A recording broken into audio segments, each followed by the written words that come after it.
Hello everyone, welcome once again. आज हम करेंगे एक beautiful poem the noble nature written by Ben Johnson.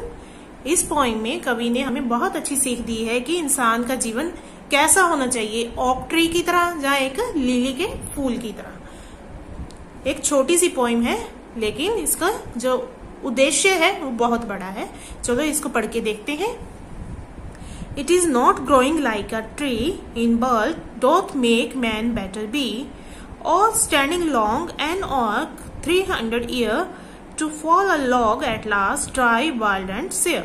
अब देखो पहले जो ये टफ वर्ड्स हैं इनकी हिंदी देख लो।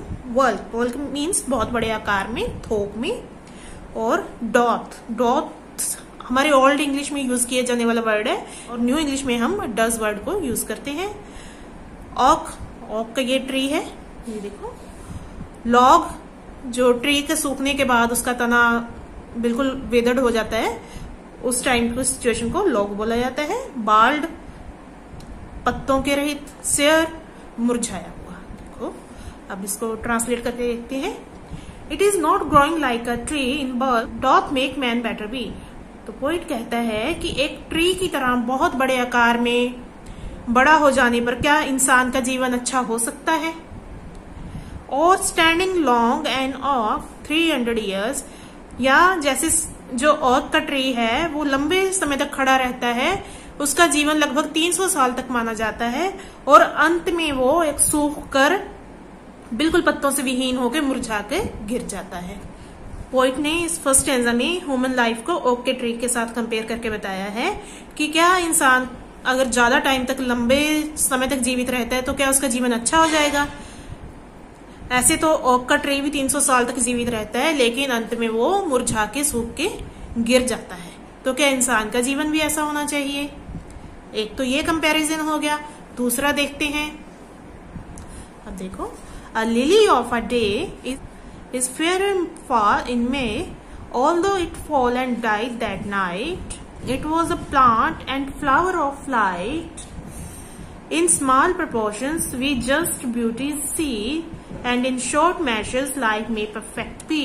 अब देखो, ऊपर तो पोइट ने ह्यूमन लाइफ को ओक ट्री के साथ कंपेयर किया, अब वो इसको लिली के फ्लावर के साथ कंपेयर करके हमें बता रहा है कि एक लिली का फूल जो मई के महीने में बहुत सुंदर दिखता है, एक दिन के लिए ही वो जन्म लेता है।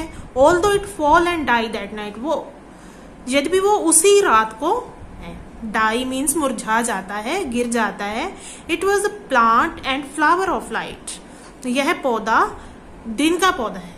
यहाँ पे फ्लावर ऑफ लाइट, वैसे तो ये दिन का पौधा है लेकिन हम यहाँ पे इसको प्रसन्नता से, मानव जीवन की उच्चता से कंपेयर करके देखते हैं कि ये खुशियां बांटने वाला पौधा है, क्योंकि इसको देखकर सबको खुशी महसूस होती है। In small proportions we just beauty see. अब इसके जीवन तो बहुत छोटा है पर इसके बहुत छोटे जीवन में ही हमें जीवन की जो सुंदरता है वो दिख जाती है। ओक का लंबा ट्री भी वो हमें सुंदरता नहीं दे पाता जो एक दिन के जीवन में अपनी सुंदरता और खुशबू से पूरे दुनिया को महकाता है। इस तरह से and in short measures life में परफेक्ट भी। तो हमारे पोइट कहते हैं कि इस तरह से बिल्कुल छोटे जीवन में भी हम जीवन को बहुत परफेक्ट, पूर्ण तरीके से जी सकते हैं। जरूरी नहीं है कि लाइफ बड़ी हो, लाइफ ऐसी होनी चाहिए कि जो दूसरों को खुशी दे और आपको आपके जीवन के बाद भी याद किया जाए। इंसान अपने कर्मों से बड़ा माना जाता है, इसलिए हम सभी को एक उद्देश्यपूर्ण जीवन जीने की अभिलाषा रखनी चाहिए, ना कि कोई लंबा जीवन। देखो कितनी अच्छी पोइम है, बिल्कुल छोटी सी पोइम है और कितना गूढ़ रहस्य पोइट ने बिल्कुल सिंपल लैंग्वेज में हमें बता दिया है। आई होप आपको पोइम अच्छी लगी होगी और समझ भी आ गई होगी। If the video seems helpful please like, share and subscribe. Thank you very much for listening.